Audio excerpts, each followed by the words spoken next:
आप सभी को नमस्ते और प्यार। जय RCM, जय हरीश संजीवनी। सबसे पहले तो यूनिक एजुकेशन सिस्टम को मैं बधाई देता हूँ, क्योंकि बहुत ज्ञानवर्धक प्लेटफॉर्म दिया है यूट्यूब के माध्यम से। इसलिए पूरी टीम को बहुत बहुत धन्यवाद। इससे पहले प्रोडक्ट के बारे में बहुत अच्छे विश्लेषण, डिटेल जानकारी आपने ली, और आज जो ऐसे टॉपिक पे अपन बात करेंगे, जैसे खेती के प्रकार है, एक खानदान भी है, धरती माँ भी है, और सबसे पहले जो हरीश संजीवनी एक सहज प्रोडक्ट है। तो ऐसे ये पूरे टॉपिक पे अपन बात करेंगे, क्योंकि घूमते हैं, देखते हैं, जानते हैं, नजर में आता है। तो खेती के 5 प्रकार में एक जो पहला प्रकार है, जिसे विशिष्ट खेती कहा जाता है, यानी कि स्पेशलाइज्ड फार्मिंग, यानी कि एक ही प्रकार की खेती किसान बार बार हमेशा करता है। तो इसमें जैसे आता है चाय, कॉफी, गन्ना, रबर, ये बार बार की जाती है। तो 50% आय इसके ऊपर निर्भर होती है किसान की, यानी कि ये स्पेशलाइज्ड फार्मिंग इसको कहते हैं। दूसरा आता है मिश्रित खेती, मिक्स खेती, यानी कि जो मेन फसल है जिसका उत्पादन लिया जाता है, उसके अंतर्गत फसलों के साथ इसको लिया जाता है। जैसे बाजरा के साथ मठ है, मूंग है, और ये खेती के साथ पशुपालन भी, पशुधन को रखते हैं, डेयरी का उद्योग भी करते हैं, 10% योगदान मिलता है। तो ये मिश्रित खेती का प्रकार है। एक तीसरी खेती आती है शुष्क खेती, ड्राई फार्मिंग। ऐसी भूमि जब वर्षा बारिश कम होती है, यानी बिना सिंचाई के साधन उपयोगी फसल ली जाती है ऐसी भूमि पे। इसमें जो आता है बाजरा है, ज्वार है, चना है, जौ है, कुलीद है, मट है, नागली, रग्गी, सरसों है। तो ये ड्राई फार्मिंग की खेती है। किसान को बारिश के पानी को संभाल के भी रखना पड़ता है। चौथा प्रकार है बहु प्रकारीय खेती, यानी कि डाइवर्सिफाइड फार्मिंग। हाँ, इस खेती का संबंध जो है उन जोतों से है, उन टीम से है, उस फार्म से है, जैसे कॉन्ट्रैक्ट फार्मिंग है। और इसका जो निर्भर है, ये खेती जिसके ऊपर निर्भर है, ये सही मायने में रेट वाली खेती है। यानी जिस फसल का या फ्रूट का या फल का, फूल का रेट ज्यादा है, उसी को अलग अलग तरह से लिया जाता है। इसीलिए इसको डाइवर्सिफाइड फार्मिंग कहते हैं। और 5वां प्रकार है रेंचिंग खेती, यानी कि रेंचिंग फार्मिंग। इस खेती में जमीन की जुताई, बुआई, गुड़ाई ऐसी कुछ भी होती नहीं है, करते भी नहीं है, क्योंकि ये प्राकृतिक वनस्पतियां, विभिन्न पशु, गाय, भेड़, बकरियां, गाय, ऊंट, इनको चराया जाता है। यानी कि जनरली उसको गायरान, मालरान ऐसा कहते हैं। हिंदुस्तान में ज्यादातर पर्वतीय प्रदेश में, पठारी भागों में ये खेती होती है। तो ऐसे ये खेती के प्रकार में हमें समझना है, क्योंकि ये हमारे खानदान से भी जुड़े हुए, हमारी जमीन से भी जुड़ी हुई बात है। और खानदान में कैसे जुड़ी हुई है, इसको जरा विस्तृत रूप से मैं बताता हूं। हमारे देश में पहले खानदान को बड़ा अच्छा महत्व था, यानी कि हमारे दादाजी के समय तक पूरे हिंदुस्तान में सभी की एक ही खानदान थी। जैसे खेती को तो चालू होके 10,000 साल का इतिहास है। और मैं यह जो खानदान की बात कर रहा हूं, मन में आएगा, हम दूसरे परिवार से बहू लाते हैं, हमारी बेटी दूसरे परिवार में देते हैं, शादी के बंधन में रखते हैं। तो उस टाइम हम देखते हैं उसके संस्कार कैसे हैं, परंपरा कैसी है, खानदान कैसा है, तो ये खानदान एक बहुविकल्पी शब्द है। यह खानदान का मतलब परिवार नहीं है, पीढ़ी नहीं है, या वंश परंपरा राजाओं के जैसे चलती वो भी नहीं है, ऐसा बिल्कुल नहीं है। मैं इसका अर्थ मैं आपको एक्सप्लेन करना चाहता हूं कि हम स्वतः खुद ने क्या खाया और इस खाने के निमित्त से खुद को ही दान में क्या आया, यानी कि खुद ने क्या खाया और दान में क्या पाया, यही है खानदान। बहुत लोगों को जंक फूड, फास्ट फूड बहुत पसंद है, स्वादिष्ट है, जबान को अच्छा भी लगता है, लेकिन दान में क्या आया? जंक फूड खाया, दान में क्या आया? वजन बढ़ना, शुगर की बीमारी, पेट की समस्या, हृदय रोग, चाइल्ड एडिक्ट, विटामिन की कमी, रिपोर्ट देखो आज, सी की कमी, डी की कमी, B12 की कमी, यानी कि हमने जंक फूड खाया और दान में आया, ये चीजें आई। और दूसरी बात से समझते हैं, हम जो अनाज खाते हैं, सब्जियां खाते हैं, इसके ऊपर कीटनाशकों का छिड़काव होता है, और वही सब्जी अनाज हमने खाया, दान में क्या आया? शरीर में जहर। ये मेरी बात नहीं है, हमारे देश के साइंटिस्ट मैडम रश्मि सांघवी IIT कानपुर, इनके रिसर्च पब्लिश है। उन्होंने ऐसी माओ का टेस्ट किया,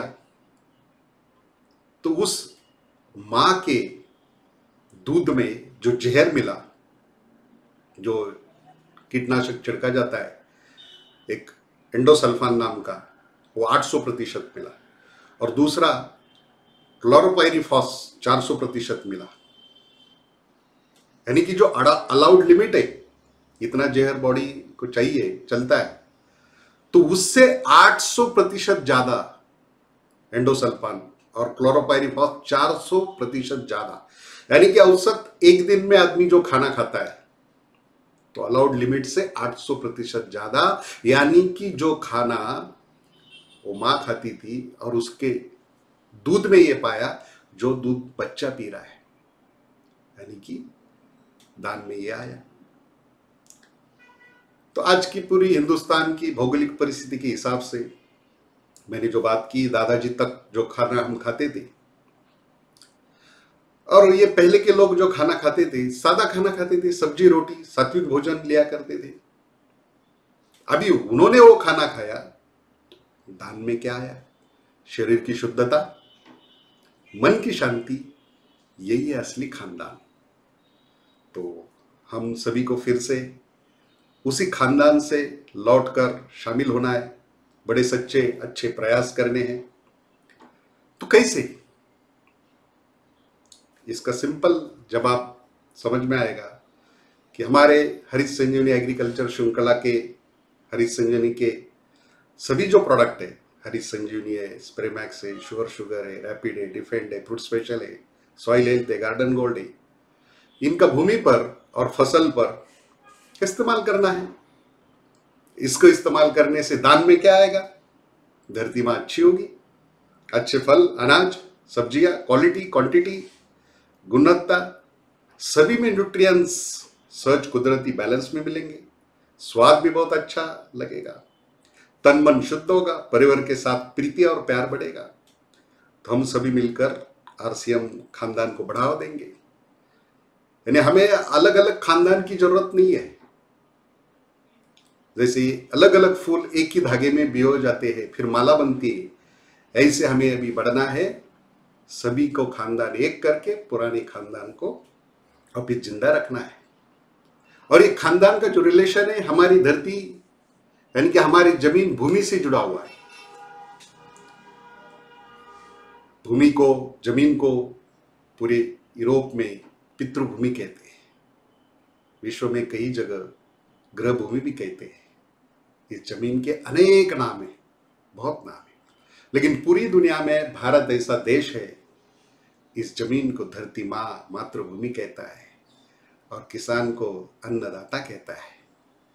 एक मां की कोख से सभी ने जन्म लिया, माँ की कोख से सभी ने जन्म लिया, तो धरती माँ को साथ में ही पाया। जिस तरह जन्म देने वाली माँ बच्चों को लालन पोषण करती है, उसी तरह धरती माँ हम सभी पृथ्वीवासियों को जीवन प्रदान करती है। हम हमेशा से धरती को माँ के रूप में देखते आए हैं। दरअसल जब हम धरती में कोई बीज बोते हैं तो उसी में से एक जीवन फूटता है, क्योंकि धरती जीवन देती है, इसीलिए उसे माँ कहते हैं। तो धरती माँ की उपजाऊ सतह हमारे लिए अन्न, सब्जियां, फल पैदा करती है। हमारे बीमार होने पर इस धरती पर औषधि, जड़ी बूटी मिलती है। पीने के लिए योग्य जल, अथाह जल के स्रोत देती है। भौतिक जरूरतें के हिसाब से परिवर्तित रूप के साधन, वस्तुएं भी देती है।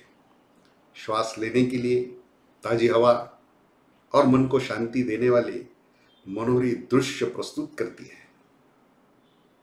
हमारी धरती माँ के बहुत बड़े उपकार है।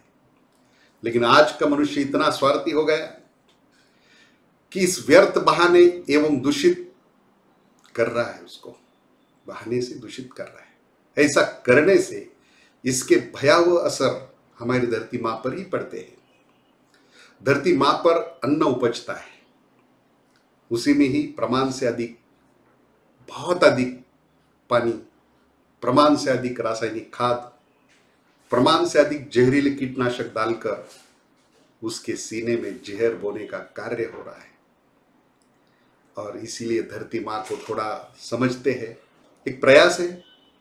जैसे इस जमीन का एक स्ट्रक्चर है, मोटा मोटी इस जमीन में 25% हवा है, 25% पानी है, 45% मिनरल है, खनिज है, और ऑर्गेनिक कार्बन 5% है। तो इसका मतलब क्या है? इसका मतलब है धरती माँ बहुत स्वस्थ है, अच्छी है। और उसकी दूसरी बाजू आप देखेंगे, 50 साल में जो परिवर्तन हुआ, यह जो मिनरल है, खनिज है, 79% मिनरल, जो हवा, एयर 10% आई है, वाटर, पानी 10% है, और ऑर्गेनिक कार्बन ध्यान से देखो 1%। यहां 5% था, यहां 1% है। इसका मतलब क्या है? धरती मां की हेल्थ यानी कि स्वास्थ्य खराब है। आप समझ गए होंगे। सरकार अभी मृदा स्वास्थ्य कार्ड देती है, यानी कि सॉइल हेल्थ कार्ड। इस रिलेशन में जो मैंने ऑर्गेनिक कार्बन कहा, इसमें तो बहुत चार्ट है, लेकिन ये चार्ट के ऊपर मैं नजर आपकी डालने के लिए प्रयास कर रहा हूं।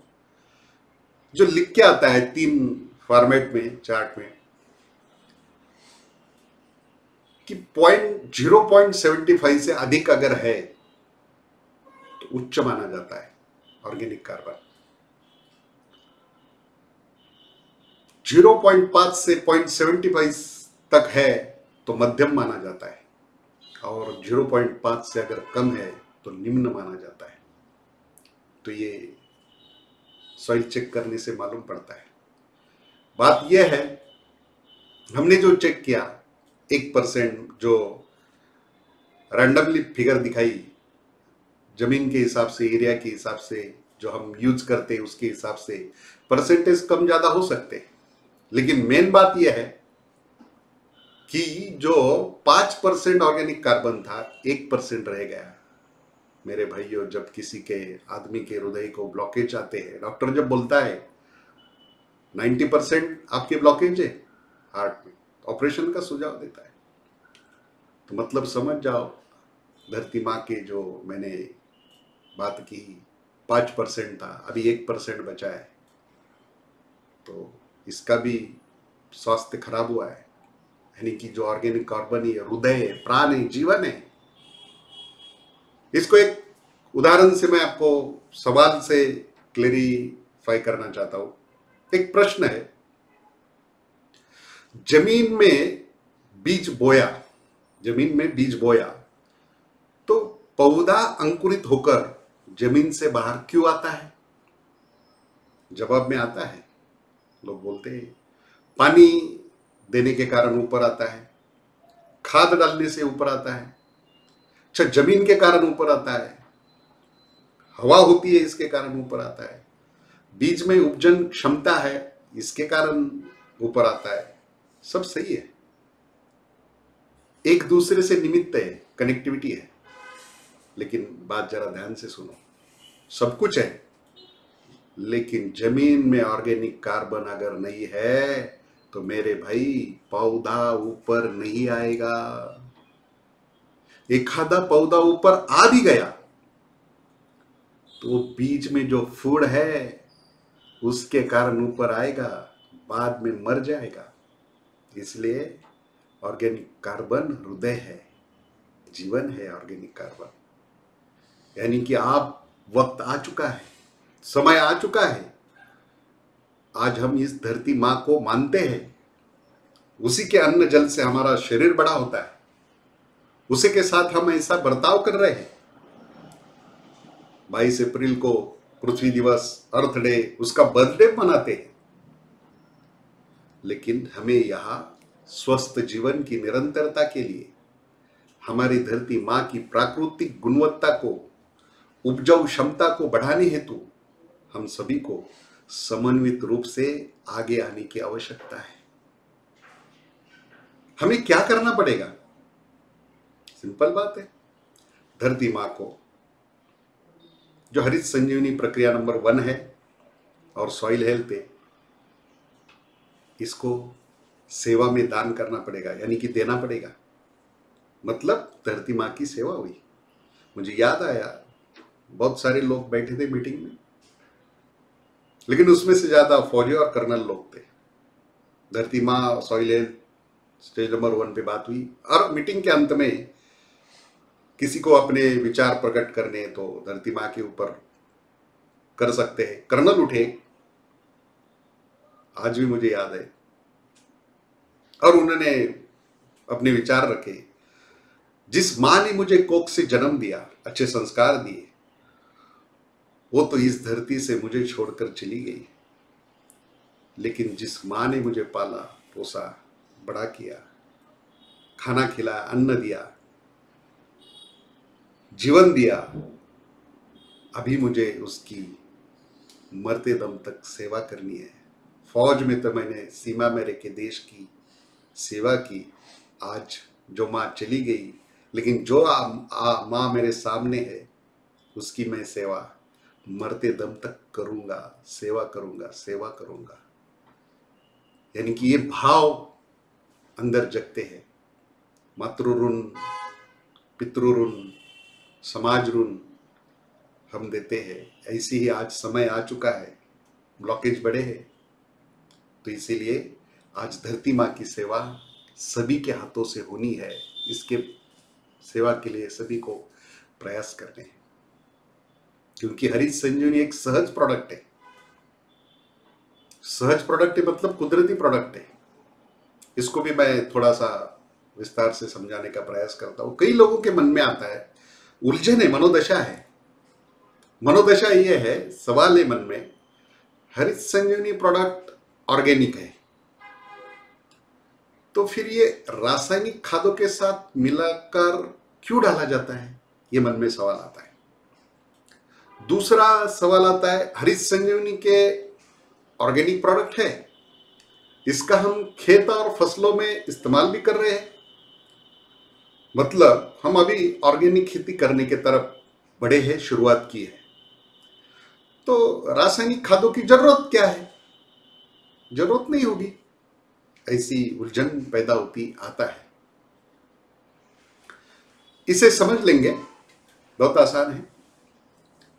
इसको ऐसे समझ लेते हैं कि खेती एक पद्धति है और खेती एक स्वभाव है। खेती एक पद्धति है, सिंपल, जैसे अभी आप आपके सामने सुनते हैं, देखते हैं, जानकारियां आती है। जैविक खेती है, सेंद्रीय खेती है, नैसर्गिक खेती है, पारंपरिक खेती है, रासायनिक खेती है। अभी ये पद्धति और स्वभाव, पारंपरिक खेती को आप देखेंगे तो खेत से निकलने वाला सभी कचरों को अपघटन के बाद खाद के रूप में इस्तेमाल करते हैं, तो पारंपरिक खेती हो गई। नैसर्गिक खेती, अच्छा, गोबर को बड़ा महत्व देते हैं। सबसे ज्यादा पेड़ लगाना, क्यों? क्योंकि पंछी आएंगे, पेड़ पे बैठेंगे, इधर उधर घूमेंगे, तो उस जमीन में विष्ठा गिरेगी तो वो मिलेगी। ऐसी घास को लगाएंगे जो जीवाणु बढ़ेंगे। गोमूत्र का कॉम्बिनेशन के साथ इस्तेमाल करेंगे। बहुत सारे प्रयोग हैं। जैविक सेंद्रीय खेती के बारे में हरी खाद को डालेंगे, कंपोस्ट खाद को डालेंगे, जीवांश खाद को डालेंगे, यानी कि मिला जुला के, यानी कि प्रकृति के साथ सामंजस्य बनाकर चलना। जमीन की उपजन क्षमता रखने हेतु कचरा पशु खाद का पुनर्निर्वीकरण करना, खेत सही समय पर जुताई करना, धूप देना, फसल का चक्रीकरण करना, पानी का संतुलन रखना, प्राकृतिक कीटनाशकों का उपयोग करना, यानी कि दाल का पौधा गेहूं के साथ अगर लगाते हैं तो नाइट्रोजन की जरूरत नहीं है, क्योंकि दाल हवा से नाइट्रोजन को लेती है, गेहूं को देती है। जैविक खेती, रासायनिक खेती। इसका कारण लोगों के जनसंख्या बढ़ने वाली थी, अनाज की पूर्ति चाहिए थी, तो 68 में हरित क्रांति का जन्म हुआ।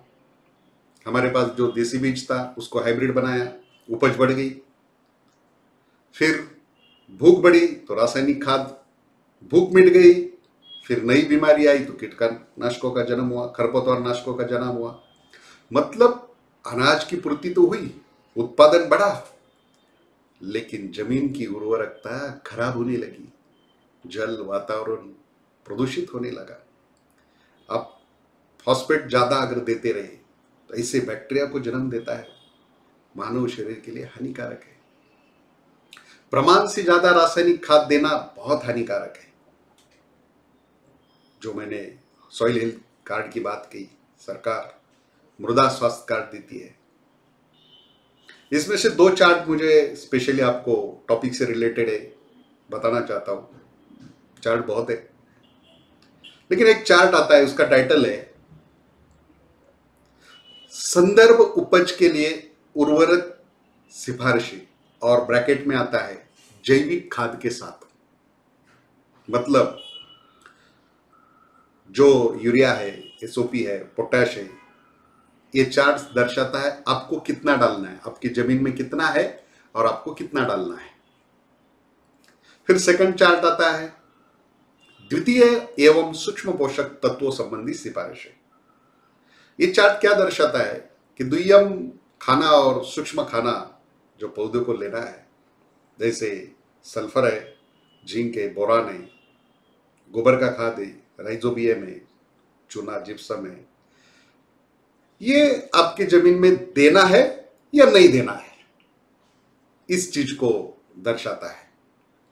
मैं ये पूरा रासायनिक खेती, ऑर्गेनिक खेती, जैविक खेती, पारंपरिक खेती, सेंद्रीय खेती, इसके कहानी से इस चीज को आपको समझाने का प्रयास करता हूं। 4 लाइन की कहानी है, लेकिन पूरी आप समझ जाओगे। कहानी का टाइटल है एक अनार और 100 बीमार, यानी अनार के दाने में ठीक करने की क्षमता है। अनार तोड़ा, दाने निकाले, एक एक दाना सभी को दिया। अच्छा, अनार का दाना चाहिए, इनकी सबकी इच्छा थी, लेकिन अनार के दाने की कोई इच्छा नहीं थी।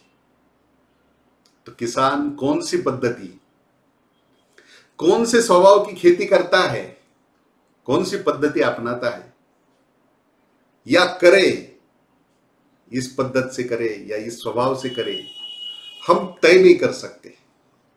इसमें से कौन सी भी पद्धति हो, हमारे हरित संजीवनी एग्रीकल्चर के श्रृंखला के सभी प्रोडक्ट, किसान की कोई भी पद्धति हो, या हमारे सभी प्रोडक्ट इस्तेमाल किए जा सकते हैं।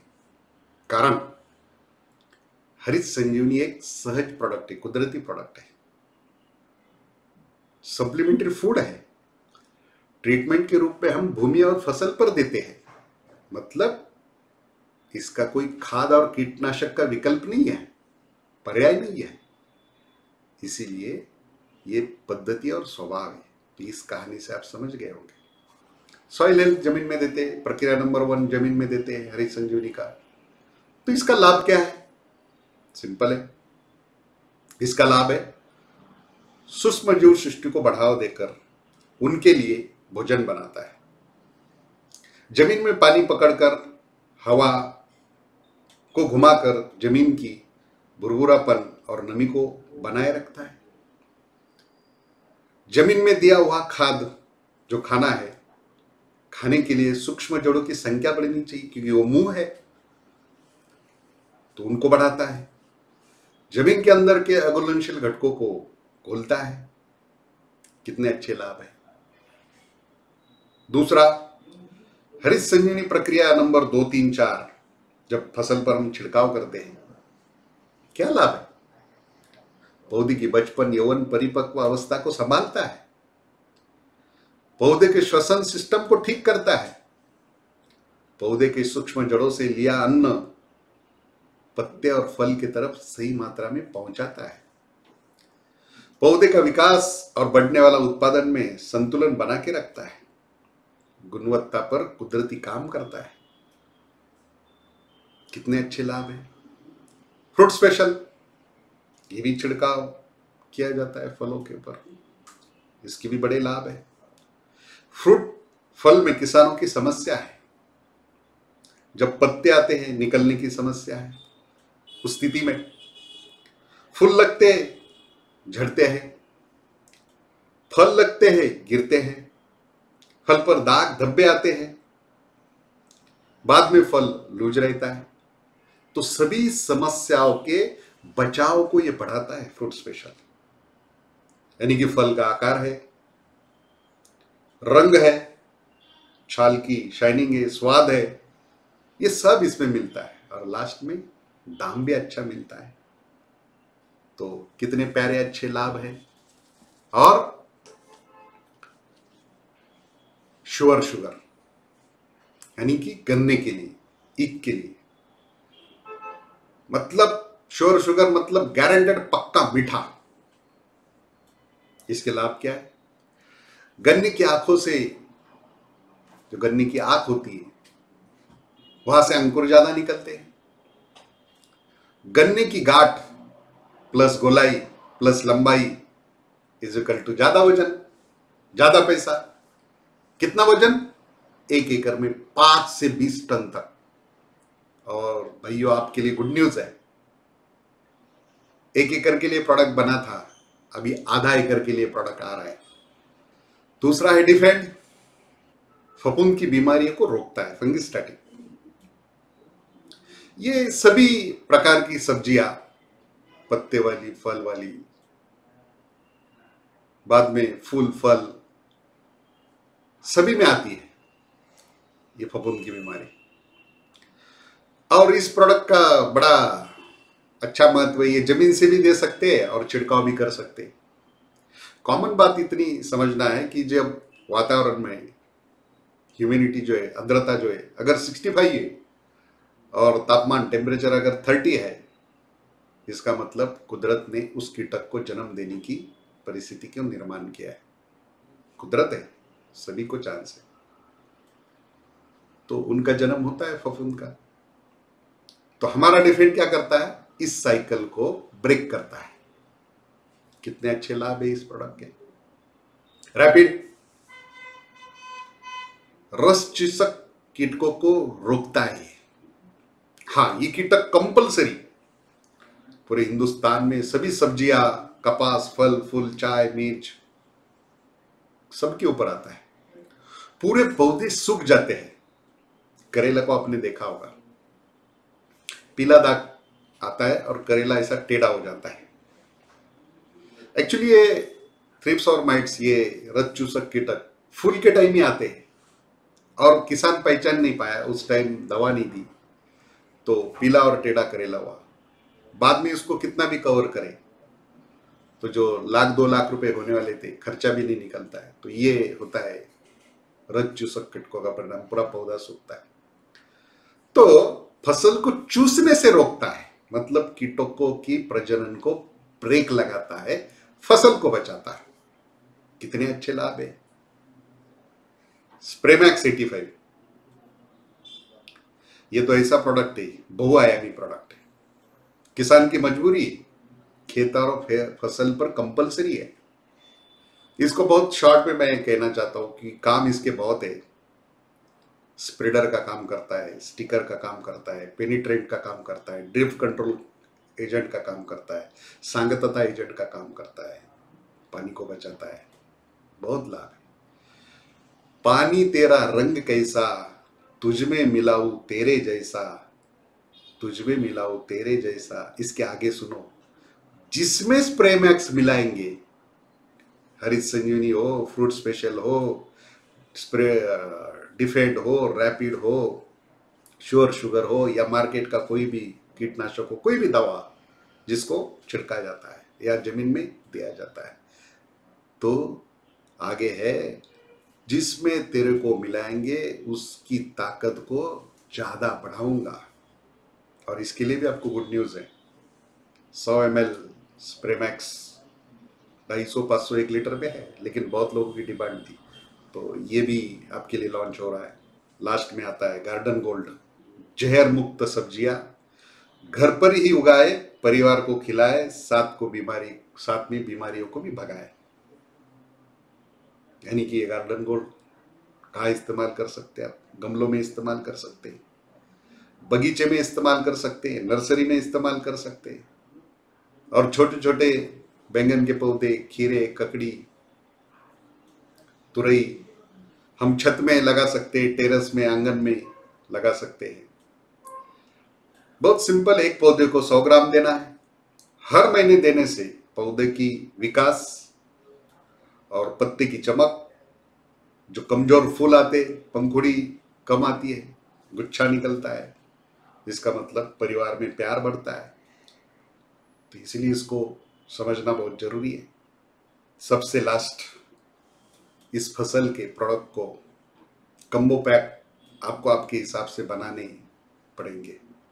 मैं सिर्फ एक इशारा कर रहा हूं, कम्बो पैक से क्या होगा फायदा। जैसे एक एग्जाम्पल पकड़ो, धान ये फसल है, धान के जैसी गेहूं है, ज्वारा है, बाजरा है, इनके लिए आपको कम्बो पैक कैसे बनाना पड़ेगा? एक सॉइल हेल्थ प्लस हरित संजीवनी प्लस स्प्रेमैक्स, ये तीनों प्रोडक्ट का ऐसी फसल के लिए कम्बो पैक होगा। दूसरा इशारा है, सभी सब्जियां, फल वाली, पत्ते वाली, वेल वाली, शेंग वाली, फूल, मिर्च, चाय, इनके ऊपर जो कम्बो पैक बनेगा, सॉइल हेल्थ, स्प्रेमैक्स, हरित संजीवनी, डिफेंड, रैपिड, तो ये पांचों का कम्बो पैक हो गया। और तीसरा, सभी फल, जैसे मौसम्बी है, संतरी है, केला है, सेब है, अनार है, मैंगो है, लीची है, चीकू है, बहुत सारे जितने भी फल है, इनके लिए भी एक कम्बो पैक बनेगा। Soil health, fruit special, defend, rapid और स्प्रेमैक्स। ये कम्बो पैक्स समझने के लिए होता क्या है, हम अगर एक ही प्रोडक्ट उनको, एग्जांपल अगर सॉइल हेल्थ दिया सब्जी वाले को और बाकी कुछ नहीं दिया, तो जितने 4 बचे प्रोडक्ट है उसको मार्केट से लेने पड़ेंगे। तो अपने पास है, यानी कि खेती की 60% लगने वाली जरूरत अपने पास है, 40% उसको मार्केट से लेने दो, 60-70% अपने पास है। तो इसीलिए कम्बो पैक का महत्व है। यानी कि लास्ट में मुझे इतना ही समझाना है, कोई भी चीज आपको देनी है तो कम्बो पैक के साथ ही देनी है, क्योंकि उसको मार्केट में जाने की जरूरत नहीं पड़ेगी 67% प्रोडक्ट के लिए। और थोड़ा मानसून की स्थिति को भी समझ लेते हैं। एक जनरली 1 जून से मानसून की शुरुआत होती है, केरल से शुरुआत होती है, 1 जून से सितंबर तक मानसून रहता है। 1 जून में केरल से शुरुआत होती है, दिल्ली तक पहुंचते पहुंचते 30 जून हो जाता है। मानसून का पूर्वानुमान जारी करने के लिए स्टैटिस्टिकल असेंबल कास्टिंग सिस्टम होता है। जनरली दक्षिण भारत, पूर्व, मध्य पूर्वी जून में ही चालू हो जाता है। और उत्तर भारत में जैसे पूर्व मध्य पश्चिम उत्तर भारत में छत्तीसगढ़ है, झारखंड है, पश्चिम बंगाल है, गुजरात है, यूपी है, राजस्थान है, उत्तराखंड है, हरियाणा है, असम है, पंजाब, हिमाचल, जैन में यह जुलाई में चालू हो जाता है। तो बताने का मतलब इतना ही, अपने प्रोडक्ट हम अगस्त महीने तक दे सकते हैं।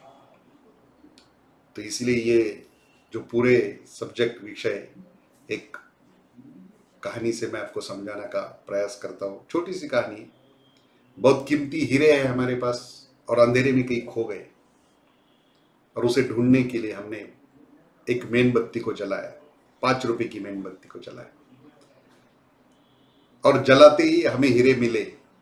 तो आप समझ जाओ मेणबत्ती की कीमत 5 रुपए नहीं है, वो करोड़ों रुपए हो गई। ऐसे ही हमारे जितनी भी आरसीएम के प्रोडक्ट है, एग्रीकल्चर के प्रोडक्ट है, इसकी वैल्यू करोड़ों है, हीरे ढूंढने जैसी है। इसीलिए इस चीज को समझना है। जय आरसीएम, जय हरित संजीवनी, जय जवान, जय किसान। जहर मुक्त खेती, जहर मुक्त खाना, स्वस्थ भारत का निर्माण। जय जवान, जय किसान। लाए हरित संजीवनी, पाए हरित संजीवनी, लाए हरित संजीवनी, पाए हरित संजीवनी।